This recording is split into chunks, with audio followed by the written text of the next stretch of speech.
ನಮಸ್ಕಾರ ವೀಕ್ಷಕರೇ, ನ್ಯಾಷನಲ್ ಟಿವಿಗೆ ಸ್ವಾಗತ. ನಾನು ಸ್ವಾತಿ ಸಾಲ್ಯನ್. ನಾಳೆ ದರ್ಶನ್ ಅವರ ಡೆವಿಲ್ ಸಿನಿಮಾ ರಿಲೀಸ್ ಆಗ್ತಾ ಇದೆ. ಈ ಡೆವಿಲ್ ಸಿನಿಮಾಕ್ಕೆ ಸಾಕಷ್ಟು ಜನ ಮುಂಚೆನೂ ಕಾಯ್ತಾ ಇದ್ದಾರೆ. ಅಂದ್ರೆ ದರ್ಶನ್ ಅವರು ಜೈಲಿಗೆ ಹೋಗೋ ಸಂದರ್ಭದಲ್ಲಿ ಏನಾಗಿತ್ತು ಅಂದ್ರೆ ಈ ಡೆವಿಲ್ ಸಿನಿಮಾ ಅನೌನ್ಸ್ ಆಗಿತ್ತು, ಅದರ ಕಾಲ್ ಭಾಗದಷ್ಟು ಶೂಟಿಂಗ್ ಅಷ್ಟೇ ಮುಗ್ದಿತ್ತು. ಆಮೇಲೆ ಜೈಲಿಂದ ಮತ್ತೆ ಬ್ರೇಕ್ ತಗೊಂಡು ಬಂದಂತಹ ದರ್ಶನ್ ಅವರು ಮತ್ತೆ ಡೆವಿಲ್ ಸಿನಿಮಾವನ್ನ ಕಂಪ್ಲೀಟ್ ಮಾಡಿಕೊಂಡು ಮತ್ತೆ ಒಂದು ಏನು ಸಿಚುವೇಶನ್ ಬಂತು ಅಂತ ಜೈಲಿಗೆ ಹೋದ್ರು. ಸೊ ಇದನ್ನ ನೋಡಿದಾಗ ದರ್ಶನ್ ಅವರ ಆಗೋ ಇದ್ದಂತ ಕ್ರೇಜ್ ಫ್ಯಾನ್ಸ್ ಏನಿದ್ದಾರೆ ಮತ್ತೆ ಈಗ ಅಷ್ಟೇ ಕ್ರೇಜ್ ಫ್ಯಾನ್ಸ್ ಇದ್ದಾರೆ. ಸೊ ಈ ಫ್ಯಾನ್ಸಿಗೆ ದರ್ಶನ್ ಅವರೊಂದು ಪತ್ರವನ್ನ ಬರೆದಿದ್ದಾರೆ. ಅಂದ್ರೆ ಪತ್ರ ಅಂದ್ರೆ ಅವ್ರಿಗೊಂದು ಮೆಸೇಜ್ ಅನ್ನ ಕಳಿಸಿದ್ದಾರೆ. ಸೊ ಆ ಮೆಸೇಜ್ ಅನ್ನ ಅವರ ಧರ್ಮಪತ್ನಿಯಾದಂತಹ ವಿಜಯಲಕ್ಷ್ಮಿ ಅವರು ಸ್ಟೇಷನ್ಗೆ ಹೋಗಿದ್ರು. ಅಲ್ಲಿ ದರ್ಶನ್ ಅವ್ರ ಜೊತೆ ಮಾತಾಡಿ ವಿಜಯಲಕ್ಷ್ಮಿ ಅವರು ಕೆಲವೊಂದು ಸಂದೇಶಗಳನ್ನು ಅವರ ಅಭಿಮಾನಿಗಳಿಗೆ ತಮ್ಮ ಇನ್ಸ್ಟಾಗ್ರಾಮ್ ಪೋಸ್ಟ್ ಅಲ್ಲಿ ಪೋಸ್ಟ್ ಅನ್ನ ಹಾಕಿದ್ದಾರೆ. ಸೊ ಅದ್ರಲ್ಲಿ ಏನಿದೆ ಅಂತ ನೋಡೋದಾದ್ರೆ ದರ್ಶನ್ ಅವರು ಸಾಕಷ್ಟು ಒಂದು ಭಾವನಾತ್ಮಕ ವಿಷಯವನ್ನ ಇಲ್ಲಿ ಹೇಳಿದ್ದಾರೆ.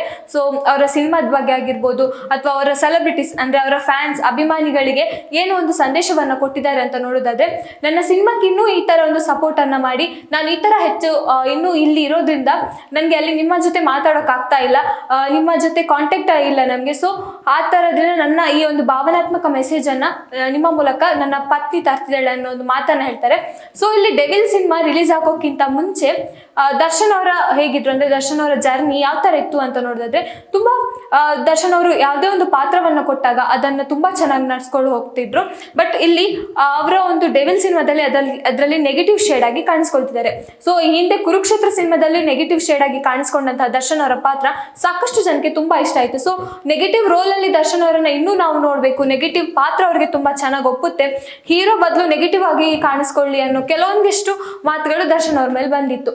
ಸೊ ಈಗ ಈ ಡೆವಿಲ್ ಸಿನಿಮಾದಲ್ಲಿ ನೋಡೋದಾದ್ರೆ ಹೀರೋ ಪ್ಲಸ್ ವಿಲನ್ ಅನ್ನೋ ಕ್ಯಾರೆಕ್ಟರ್ ಅಲ್ಲಿ ಕಾಣಿಸ್ತಾ ಇದೆ. ಅಂದ್ರೆ ಡಬಲ್ ಶೇಡ್ ಅಲ್ಲಿ ಇರ್ಬೋದು ಅಂತ ನಮ್ಗೆ ಟ್ರೈಲರ್ ನೋಡಿದಾಗ ಗೊತ್ತಾಗುತ್ತೆ. ಸೊ ಈ ಟ್ರೈಲರ್ ಅನ್ನ ನಾವು ಗಮನಿಸ್ತಾ ಹೋದಾಗ ಸಾಕಷ್ಟು ವಿಷಯಗಳಂದ್ರೆ ಅಲ್ಲಿ ಡೆವಿಲ್ ಆಗಿದ್ದವ್ರು ಮತ್ತೆ ಒಳ್ಳೆಯವರಾಗ್ತಾರ ಅಥವಾ ಒಳ್ಳೆಯವರಾಗಿದ್ದ ಮೇಲೆ ಡೆವಿಲ್ ಆಗ್ತಾರ ಅನ್ನೋ ಕನ್ಫ್ಯೂಷನ್ ಕಾಡ್ತಾ ಇದೆ.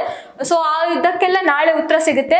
ಸೊ ಇನ್ನೇನು 24 ಗಂಟೆ ಇಲ್ಲ ಅನ್ಸುತ್ತೆ ಒಂದು ಡೆವಿಲ್ ಸಿನಿಮಾ ರಿಲೀಸ್ ಆಗೋಕೆ. ಸೊ ಕ್ಷಣಗಣನೆ ಈಗಲೇ ಶುರುವಾಗಿದೆ. ಎಲ್ಲರೂ ಥಿಯೇಟರ್ ಮುಂದೆ ಈಗ ಹಬ್ಬ ಅಂತಾನೆ ಮಾಡ್ತಿದ್ದಾರೆ. ಸೊ ಅವರ ಕಟ್ಔಟ್ ಅನ್ನ ನಿಲ್ಸೋದಾಗಿರ್ಬೋದು, ಹೂವಿನ ಹಾಲಿನ ಅಭಿಷೇಕ ಮಾಡೋದಾಗಿರ್ಬೋದು, ಹೂವಿನ ಮಾಲೆಯನ್ನು ತರೋದಾಗಿರ್ಬೋದು, ಈಗಲೇ ಇಲ್ಲಿ ಥಿಯೇಟರ್ ಮುಂದೆ ಈಗಲೇ ಒಂದು ಸೆಲೆಬ್ರೇಷನ್ ಸ್ಟಾರ್ಟ್ ಆಗಿದೆ. ಇನ್ನು ನಾಳೆ ಅಂತೂ ಭರ್ಜರಿ ಹಬ್ಬ ಅಂತಾನೆ ಹೇಳ್ಬೋದು. ಸೊ ಈ ನಡುವೆ ಕೂಡ ದರ್ಶನ್ ಅವರಿಗೆ ಕೆಲವೊಂದು ಊಹಾಪೋಹಗಳು ಸೃಷ್ಟಿಯಾಗಿತ್ತು. ಅಂದ್ರೆ ಜೈಲಿನಲ್ಲಿ ದರ್ಶನ್ ಅವರು ಬೇರೆ ಯಾರಿಗೋ ಆವಾಜ್ ಆಗ್ತಾ ಇದ್ದಾರೆ, ಬೇರೆ ಯಾರನ್ನೋ ಮರ್ಡರ್ ಮಾಡ್ತೀನಿ ಅಂತ ಬೆದರಿಕೆ ಹಾಕ್ತಿದ್ದಾರೆ, ಜೈಲಲ್ಲಿ ಇರುವವರಿಗೆ ಹೊಡೆದಿದ್ದಾರೆ ಅನ್ನೋ ಕೆಲವೊಂದು ಊಹಾಪೋಹಗಳು ಏನಿದೆ ಅಲ್ಲಿ ನಡೀತಾ ಇತ್ತು. ಸೊ ಇದು ಎಷ್ಟು ನಿಜ ಎಷ್ಟು ಸುಳ್ಳು ಅನ್ನೋದು ನಮ್ಗೆಲ್ಲ ಗೊಂದಲ ಆಗಿತ್ತು. ಯಾಕಂದ್ರೆ ನಮ್ ಜೈಲೊಳಗೆ ಏನಾಗ್ತಿದೆ ಅನ್ನೋದು ನಮ್ಗೆ ಗೊತ್ತಿರ್ಲಿಲ್ಲ. ಸೊ ಇದಕ್ಕೆ ವಿಜಯಲಕ್ಷ್ಮಿ ಅವರು ಒಂದು ತೆರೆ ಕಾಣಿದ್ದಾರೆ ಅಂತಾನೆ ಹೇಳ್ಬೋದು. ಯಾಕಂದ್ರೆ ವಿಜಯಲಕ್ಷ್ಮಿ ಅವರು ಹೋಗಿ ಅಲ್ಲಿ ಮಾತಾಡಿ ದರ್ಶನ್ ಅವ್ರು ಆ ತರ ಇಲ್ಲ, ಅದೆಲ್ಲ ಸುಳ್ಳು ಸುದ್ದಿ, ರೂಮರ್ಸ್ ಅಂತ ಅವರ ಸೆಲೆಬ್ರಿಟೀಸ್ ಗಳಿಗೆ ಹೇಳಿದ್ದಾರೆ. ಸೊ ಈ ವಿಷಯವಾಗಿ ಇನ್ನೊಂದು ಪೋಸ್ಟ್ ಅನ್ನ ಮಾಡಿದ್ದಾರೆ. ಅಂದ್ರೆ ದರ್ಶನ್ ಅವರು ಸಿನಿಮಾದ ಬಗ್ಗೆ ಏನೆಲ್ಲ ಹೇಳಿದ್ದಾರೆ ಅಂತ. ಸೊ ಅವರು ತಮ್ಮ ಅಭಿಮಾನಿಗಳಿಗೆ ಅಂದ್ರೆ ತಮ್ಮ ಸೆಲೆಬ್ರಿಟಿಗಳಿಗೆ ಭಾವನಾತ್ಮಕ ಸಂದೇಶವನ್ನ ಕಳಿಸಿದ್ದಾರೆ. ಈ ಹೊತ್ತು ನಾನು ನಿಮ್ ಜೊತೆ ಇಲ್ಲ, ಬಟ್ ನನ್ನ ಸಿನಿಮಾವನ್ನ ಗೆಲ್ಸಿ, ಸಿನಿಮಾದ ಬಗ್ಗೆ ನಿಮ್ಮ ಗಮನ ಇರಲಿ, ನನ್ಗೆ ಎಷ್ಟು ಪ್ರೀತಿ ಕಾಳಜಿ ತೋರಿಸಿದಾರೋ ಸೊ ನಿಮ್ಮ ನೆಕ್ಸ್ಟ್ ಪ್ರೀತಿ ಕಾಳಜಿ ಏನಿದೆ ನನ್ನ ಸಿನಿಮಾಕ್ಕೆ ಅಂದ್ರೆ ನಾಳೆ ಬರುವಂತ ಸಿನಿಮಾಕ್ಕೆ ಇರ್ಲಿ, ಹೀಗೆ ಸಪೋರ್ಟ್ ಮಾಡ್ತಾ ಇರಿ, ಈ ಸಿನಿಮಾವನ್ನ ಗೆಲ್ಸಿ, ಈ ಸಿನಿಮಾ ಒಳ್ಳೆ ಕಂಟೆಂಟ್ ಕೊಡುತ್ತೆ, ನನ್ನನ್ನ ತುಂಬಾ ಚೆನ್ನಾಗಿ ಇದ್ರಲ್ಲಿ ಕಾಣಿಸ್ಕೊಳ್ತಿದ್ದೀನಿ, ನಿಮ್ಮ ಇಷ್ಟದ ಪ್ರಕಾರ ನಾನು ಈ ಸಿನಿಮಾದಲ್ಲಿ ಕಾಣಿಸ್ಕೊಂಡಿದ್ದೀನಿ ಅಂತ ಒಂದಷ್ಟು ಭಾವನಾತ್ಮಕ ಸಂದೇಶವನ್ನ ದರ್ಶನ್ ಅವರು ತಿಳಿಸಿದ್ದಾರೆ.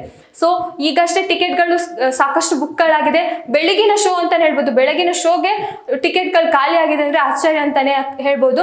ಯಾಕಂದ್ರೆ ಬೆಳಗಿನ ಶೋ ಕಡಿಮೆ ಜನ ಹೋಗೋದು. ಯಾಕಂದ್ರೆ ಕೆಲವೊಂದು ಸಿನಿಮಾಗಳಲ್ಲಿ ಬೆಳಿಗ್ಗೆ 6 ಗಂಟೆಗೆ ಶೋ ಸ್ಟಾರ್ಟ್ ಆದ್ರೆ ಸಾಕಷ್ಟು ಥಿಯೇಟರ್ಗಳು ಖಾಲಿ ಇರುತ್ತೆ. ಬಟ್ ಇಲ್ಲಿ ಥಿಯೇಟರ್ ಅಲ್ಲಿ 6 ಗಂಟೆಗೆ ಅಲ್ಲಿ ಸೀಟೇ ಸಿಗ್ತಿಲ್ಲ, ಅಷ್ಟು ಸೀಟ್ ಫುಲ್ ಆಗಿದೆ. ಸೊ ಇಲ್ಲಿ ಗೊತ್ತಾಗ್ತಿದೆ ದರ್ಶನ್ ಅವರ ಕ್ರೇಜ್ ಯಾವ ರೀತಿ ಇದೆ ಅಂತ. ಅವರು ಜೈಲಿಗೆ ಹೋದ್ರು, ಅವರು ಇಲ್ಲೇ ಇದ್ರು ಕೂಡ ಅವರ ಫ್ಯಾನ್ಸ್ ಏನಿದೆ, ಅವರ ಕ್ರೇಜ್ ಏನಿದೆ ಅದು ಎಲ್ಲೂ ಹೋಗಲ್ಲ ಅನ್ಸುತ್ತೆ. ಸೊ ಆ ವಿಷಯವಾಗಿ ನೋಡೋದಾದ್ರೆ ದರ್ಶನ್ ಅವರ ಈ ಡೆವಿಲ್ ಸಿನಿಮಾಕ್ಕೆ ಇನ್ನು ಭರ್ಜರಿ ಯಶಸ್ಸು ಕಾಣೋದಂತೂ ಗ್ಯಾರಂಟಿ ಅಂತಾನೆ ಹೇಳ್ಬೋದು. ಯಾಕಂದ್ರೆ ಈಗಲೇ ಅವರ ಅಭಿಮಾನಿಗಳು ಅದನ್ನ ಸೆಲೆಬ್ರೇಟ್ ಮಾಡ್ತಿದ್ದಾರೆ. ಆಮೇಲೆ ಟಿಕೆಟ್ಗೆ ಒಂದು ಸೀಟು ಖಾಲಿ ಇಲ್ದಂಗೆ ಎಲ್ಲ ಟಿಕೆಟ್ಗಳು ಬುಕ್ ಆಗಿದೆ. ಅದು ಕೂಡ ಬೆಳಗಿನ ಫಸ್ಟ್ ಡೇ ಫಸ್ಟ್ ಶೋನೇ ಕೂಡ ಆ ಒಂದು ರೇಂಜ್ಗೆ ಬುಕ್ ಆಗಿದೆ ಅಂದಮೇಲೆ ನೀವೇ ಯೋಚನೆ ಮಾಡಿ ಡೆವಿಲ್ ಸಿನಿಮಾದ ಹವಾ ಎಷ್ಟು ಇದೆ ಅನ್ನೋದು. ಇನ್ನು ನಾಳೆ ಸಿನಿಮಾ ರಿಲೀಸ್ ಆದ್ಮೇಲೆ ಸಿನಿಮಾದ ಒಂದು ರೆಸ್ಪಾನ್ಸ್ ಹೇಗಿದೆ, ಸಿನಿಮಾಕ್ಕೆ ಬರುವಂತ ರೆಸ್ಪಾನ್ಸ್ ಯಾವ ತರ ಇದೆ, ಅವರ ಅಭಿಮಾನಿಗಳು ಯಾವ ತರ ಅದನ್ನ ಗೆಲ್ಲಿಸ್ತಾರೆ ಅಂತ ನಾವು ನಾಳೆ ಸಿನಿಮಾ ರಿಲೀಸ್ ಆದ್ಮೇಲೆ ನೋಡ್ಬೇಕು. ಇನ್ನಷ್ಟು ಸುದ್ದಿಗಳಿಗಾಗಿ ನೋಡ್ತಾ ಇರಿ ನ್ಯಾಷನಲ್ ಟಿವಿ. ಧನ್ಯವಾದಗಳು.